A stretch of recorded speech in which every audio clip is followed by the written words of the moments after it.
Halo, Assalamualaikum warahmatullahi wabarakatuh pemirsa. Kembali lagi bersama saya Amanda Tabira dalam program Dialog Jember hari ini.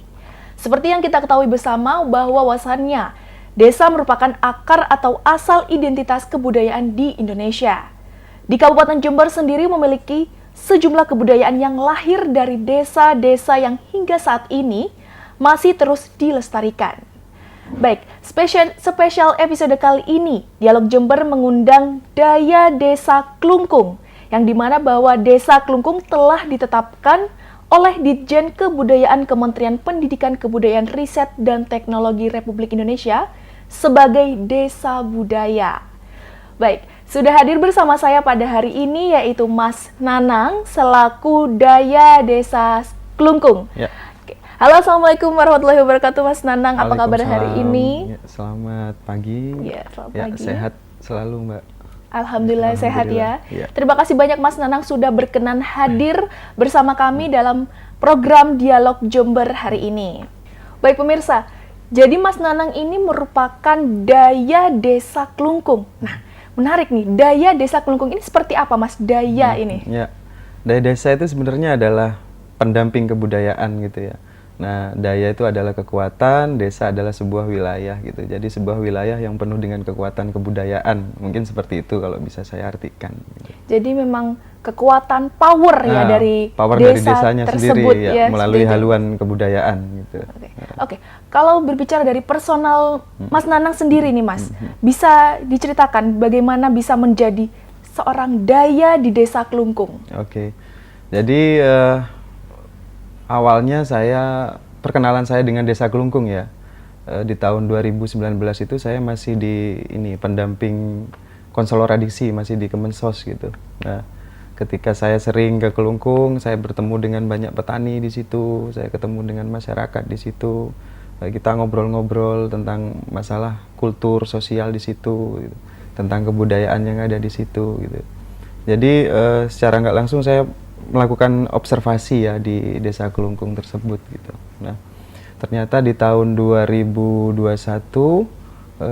ada program namanya Pemajuan Kebudayaan Desa melalui Direktorat Kebudayaan gitu. Nah, di tahun 2021 juga Desa Klungkung ini bisa terpilih gitu menjadi desa budaya gitu.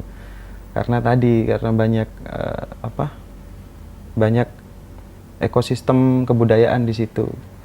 Di dalam observasi itu kan saya memakai OPK ya, objek pemajuan kebudayaan desa. Kebudayaan itu kan ada 11 gitu. Salah satunya mungkin ada ritus, ada pengetahuan tradisional, ada permainan tradisional gitu. Seperti itu. Awal mulanya saya bertemu dengan Desa Klungkung gitu. Baik, sebelum kita lebih jauh berbincang tentang desa budaya, saya ingin tahu ini Mas, bagaimana proses Desa Klungkung berhasil meraih predikat sebagai desa budaya? Jadi ada beberapa aktivitas yang kita lakukan ya di program pemajuan kebudayaan desa ini. Yang pertama adalah temu kenali gitu ya.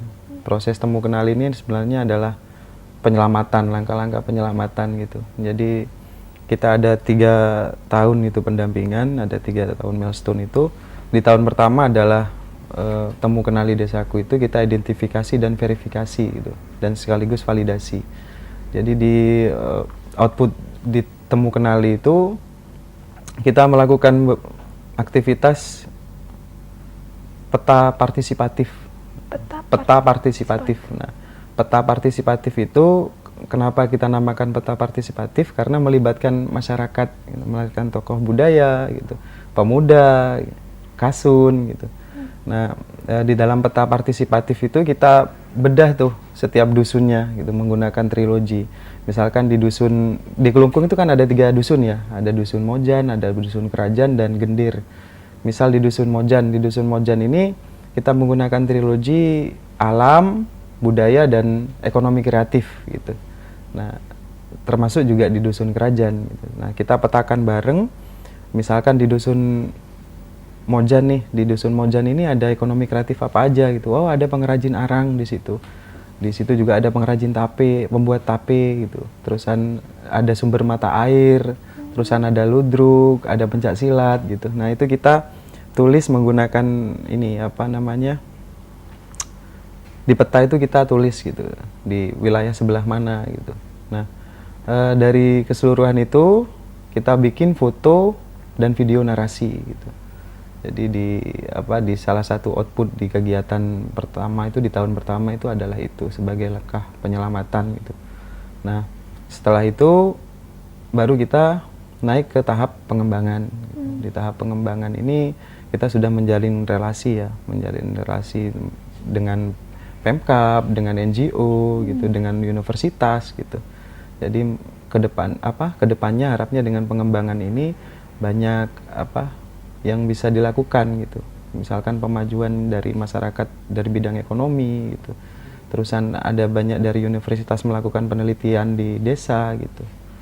Terusan yang di tahun ketiga adalah pemanfaatan. Di tahun pemanfaatan ini kita memang spesifik mengangkat tentang kebudayaan sebagai peningkatan ekonomi masyarakat gitu. Seperti itu prosesnya yang. Baik, jadi memang Mas Nanang itu pertama melakukan meneliti ya dari dusun-dusun, terus Mas Nanang kembangkan seperti itu ya Mas ya. Wah, luar biasa sekali. Jadi Mas Nanang dalam menggali potensi budaya yang ada di dalam desa, di dusun-dusun tersebut itu bagaimana Mas prosesnya? Ya, kami sebenarnya ini kerja bersama sih sebenarnya. Jadi kami melibatkan beberapa pemuda, karena kan mereka yang memiliki pengetahuan itu ya, gitu. Iya. Karena Mas Nanang hanya seorang pendamping gitu. Betul. Nah, di situ para kasun itu juga memberikan ini informasi ya bahwasanya, oh di sini Mas, di sini nih di dusun kerajaan ini ada pengrajin rumah merpati misalkan, ada juga di sini ludruknya ada 2 dan lain-lain gitu. Nah, kita melakukan itu di balai desa. Di balai desa kita lakukan, kita kumpul bersama, ada aktivitas itu kita lakukan 1 bulan itu 1 bulan karena kita harus menggambar itu. Iya, dan betul. Gambarnya masih ada itu sekarang itu gambar. Iya, pakai manual itu kita gambar itu. Jadi 3 dusun kita gambar, merangkai puzzle gitu loh, jadi satu kesatuan gitu.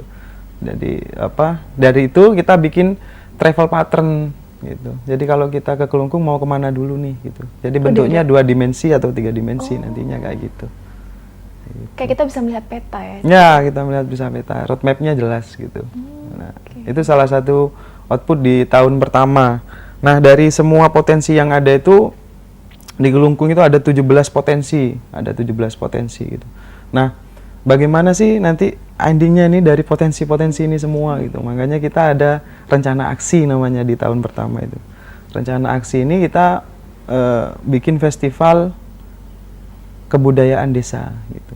Festival kebudayaan desa ini mengangkat semua potensi budaya yang ada di Desa Kelungkung gitu, dengan harapan yang awalnya tadi masyarakat tidak tahu menjadi tahu, yang awalnya tadi tidak acuh misalkan itu lebih peduli lagi gitu, lebih ke pelestarian, dan anak-anak muda juga bisa tahu ternyata di desa saya itu ada ada beberapa kebudayaan ya, termasuk ritus gitu kan, termasuk pengetahuan tradisional gitu dan lain-lain.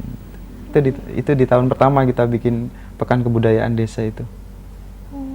Jadi budaya apa yang Mas yang di dalam desa tersebut? Ya. Ada budaya apa saja? Jadi di Desa Kelungkung itu banyak sekali ya, ada 17 yang saya sampaikan tadi. Malah ada ludruk aja ada 3 di situ. Kalau keseniannya terusan kalau ritusnya ada 1 berdasarkan ini OPK tadi, Objek Pemajuan Kebudayaan itu. Jadi kalau kita ngomong budaya sih sebenarnya ini ya produk budayanya adalah kesenian itu gitu. Kalau budaya itu kan lebih cenderung kepada manusia dengan alam gitu kan. Nanti berdasarkan rasa syukur dia wujudkan dalam ritus, dia wujudkan dalam tarian, dalam seni gitu. Perwujudannya. Perwujudannya ke situ. Dengan sastra misalkan, dengan bahasa gitu. Jadi luar biasa sekali, banyak sekali budaya yang ada di Desa Kelungkung ini ya Mas.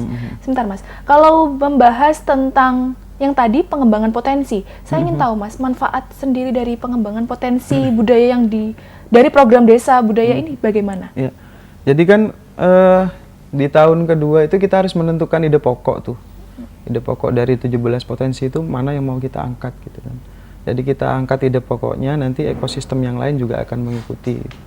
Kita sepakati bersama bahwasanya waktu itu kita mengangkat Sandor. Makanya di festival tahun yang kedua kita namain Festival Sandorelang gitu.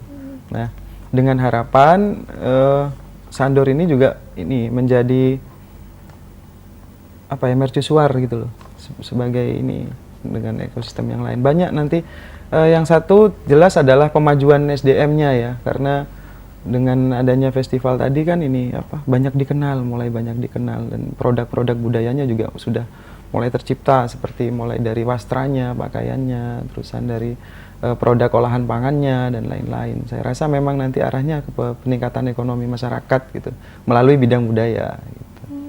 Jadi manfaatnya sangat berpengaruh terhadap kegiatan ekonominya di masyarakat betul, sendiri ya Mas betul, ya. Betul. Oke, baik. Lalu saya ingin bertanya bagaimana tentang festival budayanya itu, tapi jangan dijawab dulu, kita akan kembali di segmen selanjutnya. Jadi jangan kemana-mana, tetap di Dialog Jember.